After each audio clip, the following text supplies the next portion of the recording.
It all started in September with the bare minimum. 1 month later, the details started to emerge.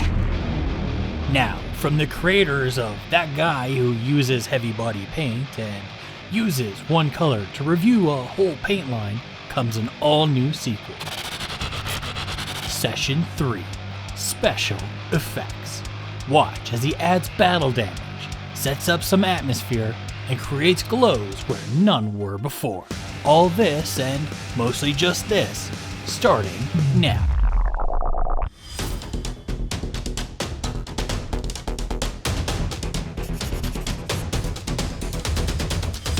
This is video 3 of 3 of a series about painting in sessions, where each session would leave you with a playable model. First was getting down the color scheme, base coat, and shades. Session 2 was adding highlights and extra colors. I've got links to those down below if you want to check them out in order. Of course, the model I'll be using will be from this month's One Page Rules Patreon release. The elites have pretty similar armor to the warriors, just much more epic, so I'll be using one of those. But also this month, there are the Berserkers, along with the Berserker Veteran, and the massive Guild's Tank. Get these STLs and more, actually more this time, on the One Page Rules Patreon, link in the description.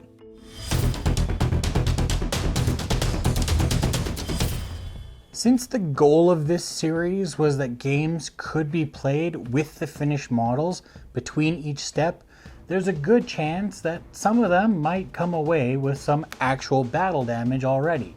Well, that's good for us, because we're about to add a whole bunch more. I've painted up the Elite to be exactly where I left off last time, with all the shades and highlights in all the main colors.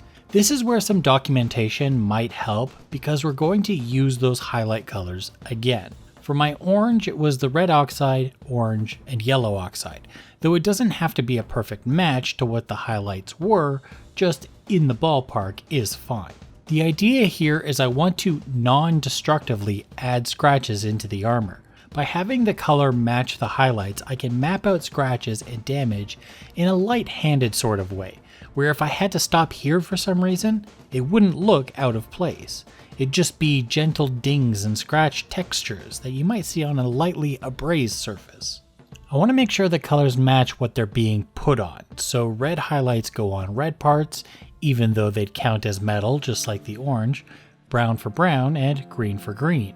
And you can add as little or as lot as you like, based on how battle worn you'd like them to be.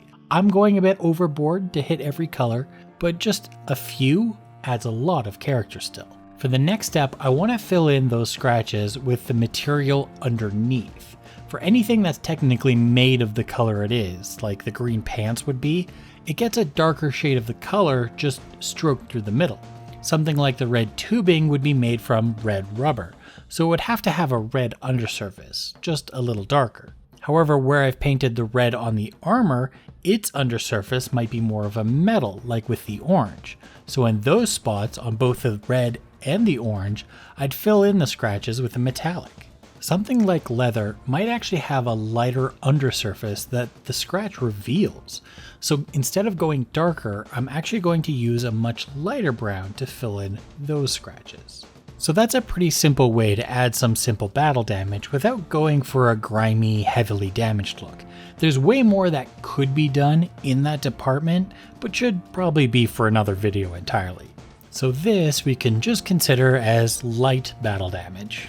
Though it doesn't just have to end with scratches. We could add some dirt or mud near the boots just to break up the model a bit between the top and the bottom. I like to use pigment powders for this, mixed with a bit of ink or a wash to help bind it. Just a quick wash around the boots with a bit of feathering so it doesn't have a hard stopping line will give the effect of having been in dirt for quite a while and quite easily.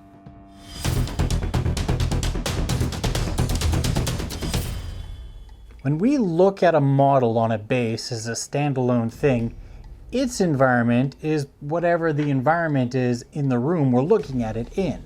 But if we were to imagine the model's base extends outwards, that would be the environment it's actually in? Well, we should be able to capture and simulate that moment. And it's actually quite easy, but it is going to need a little bit more prep. But since I already have the highlight colors on my palette again, it's not that much more. Just lighten each of them with a bit of white. The red, the orange, and the brown in my case.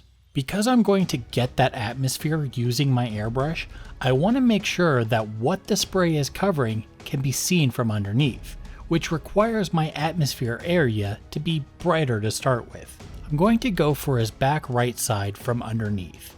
I just need to follow the highlights I already have with each color, but only in a radial where I'm going to spray, so I don't want to take it too far outside this general area. Then comes the spray. I want something semi-transparent for this, and if the model itself was any other color than orange, orange would have been a good pick for an explosion light. But he is, so I'm going with some red ink instead. Lighten softly with just a touch of yellow in a bunch of medium in my airbrush. Now I can just circle the area slowly from below with that red. The goal is to stain those newly minted highlights to be a nice saturated color and not too bright. But the way overspray and transparent pigments work means that all the other work I did before will still mostly be visible underneath as well. So I just have to keep spraying until I'm happy with what it looks like and then stop. And I end up with a simple atmospheric lighting happening behind and below him.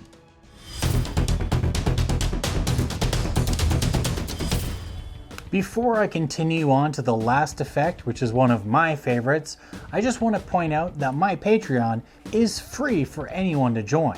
And it's where I'll be updating everyone on other projects or thoughts I have about painting. Right now I have a preview of some sci-fi journal pages I've been working on. While there, check out my Patreon store, where I've got combo packs of STLs and painting videos to go with them.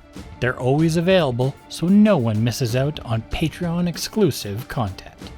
The last thing I can do to really make him stand out is to make some things glow. And I have a recipe I like to use to make them quick and efficient while still looking good. It starts with picking a color for the glow. Something either light or just totally opposite to the color scheme around the glow area would work. I'm going to give his eyes and backpack a glow, so I want something that will stand out among the orange and red. Blue is an obvious choice, but a light yellowish green would work too, which is what I'm going with. Adding yellow and green ink into a bunch of white for something really pale. I'll first add that into my airbrush with some medium to make it thin, but not too much, because I do want this to cover. And using some careful aim and light triggering, I'll spray dots onto the glow area. In this case, in and around the eyes, and in the vents and runes on his backpack here. Now I love glow, so I would probably shoehorn this into more places, but this is a bit more on the normal side. Next I want to do the same thing, but without any white. Adding just a bit of the green and yellow ink into the airbrush with some medium. This will be the colorization layer, something to splash onto surrounding colors while they can still be seen for what color they were originally, while darkening and saturating the lighter spray I did beforehand. It's up to you how much color you want to give it. A little bit will be for a more subtle glow color, or a lot for a really saturated light source. Then the final step is just to make sure my source is the lightest part of the glow again by taking some of the original mix with the white and letting it seep into the eye and rune sockets. Getting it on the edges is fine if you don't have quite the steady hand, but sufficiently thinned, it should run into all those on its own.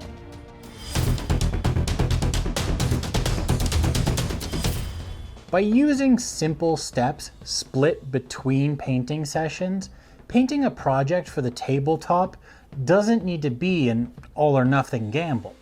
Each stage finishes with something you can use, but also something you can come back to. It can be as short or as long as needed to learn the skills you need to keep going. So if you've learnt much more since your first army, there's no reason you can't go back to it. As for what I did with these dwarves, here's the recap. Session 1 starts with choosing the color scheme, then priming the model.